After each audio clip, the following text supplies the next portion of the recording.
के युग में आप विशेषकर जब सोशल मीडिया चारों तरफ से सक्रिय है, वो जमाना चला गया कि राजनीति में 5 साल में एक बार दर्शन देके चले गए और उसके बाद में लोग दोबारा चुने।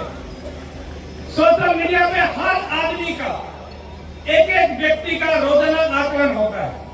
हमारे समाज का हर प्रबुद्ध आदमी, गांव की चौपाल में बैठने वाला, हुक्के पे बैठने वाला आदमी भी, आप सबको एक राजनीति में इतनी दिलचस्पी है कि हर वक्त राजनीति की चर्चाएं करते रहते हैं। और मैं तो कई बार गली पे बैठने जाता हूं तो जाते ही कहेंगे डॉक्टर साहब आपकी बड़ी लंबी उम्र है, आपका जिक्र कर रहे थे। तो मैं कहता हूँ राजनीति के अलावा भी कोई बात देख लिया करो, सारे दिन राजनीति डिस्कस करते रहो।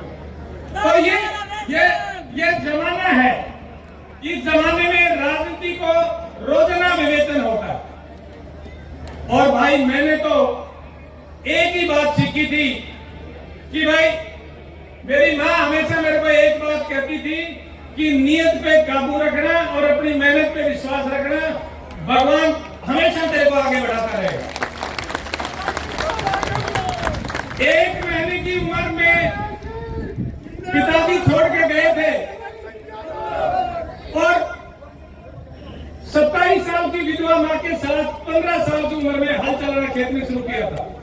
और वहां से यात्रा शुरू करके इस जगह तक मैं पहुंचा हूं। मैं तो हमेशा समाज का ऋणी रहता हूं कि समाज की वजह से ही हमें इतना कुछ दिया। मेरे ख्याल से परमात्मा ने इतना दिया है कि उस विधवा मां की कोख से आज भी 10 क्लास 1 अफसर उस परिवार में है। मुझे इससे बड़ा पारितोषिक परमात्मा से कुछ नहीं चाहिए। और आप लोगों के दिल में, दिमाग में कई बार ये बात रहती है कि इसको, विधायक को कुछ नहीं मिला। अरे मेरे को तो बहुत कुछ मिल गया।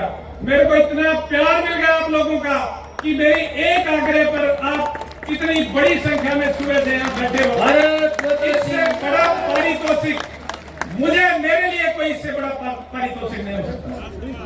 तो ये इस सरकार का करिश्मा, इस पार्टी का करिश्मा है। और इस पार्टी ने दक्षिण हरियाणा के लिए जितना दिया है, मैं नहीं समझता कि किसी सरकार ने कभी 70 साल में भी दिया। राजनीति तो 70 साल से भी होती आ रही थी, लेकिन राजनीति ने क्षेत्र की भलाई के लिए कभी कुछ नहीं सोचा। क्योंकि वोट का तरीका ये था कि 5 साल में एक बार आओ और एसवाई का नारा लगाओ, कहो एसवाई बनेंगे, अगली बार उसके बाद फिर खराब हो जाए।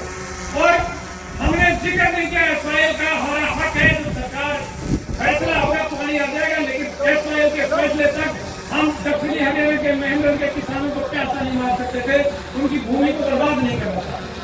तो मैं कहता हूं कि मैं ये सारी बातें मैं इसलिए कह रहा हूं। और मुझे लोग पूछते थे आपको ये रैली बुलाने की क्या जरूरत पड़ी।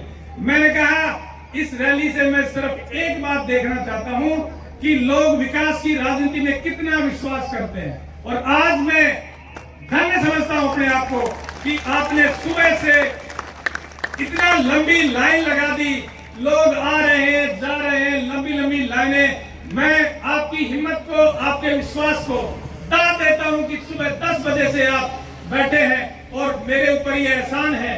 तो दोस्तों, सकारात्मक काम करो, सकारात्मक सोचो। और मेरा एक अंतिम बात, मैं आपको एक बात और कह रहा हूं कि दुनिया में परमात्मा की अगर कोई स्कीम है, उस स्कीम में अच्छाई और बुराई करने वाले के पास लौट के आती है। कोई किसी का बुरा करके देख लो, आज नहीं तो कल, कल नहीं तो परसों, और इस पीढ़ी में नहीं तो अगली पीढ़ी को भुगतना पड़ेगा। क्योंकि बुराई किसी की सगी नहीं होती। और अच्छाई करो, अच्छे अच्छे काम करो। आपके बारे में दुनिया कुछ भी कहते रहे, आप आगे बढ़ते रहो, अच्छे काम करते हो, अच्छी सोच के साथ आगे बढ़ो, दुनिया आपके पीछे हो जाएगी।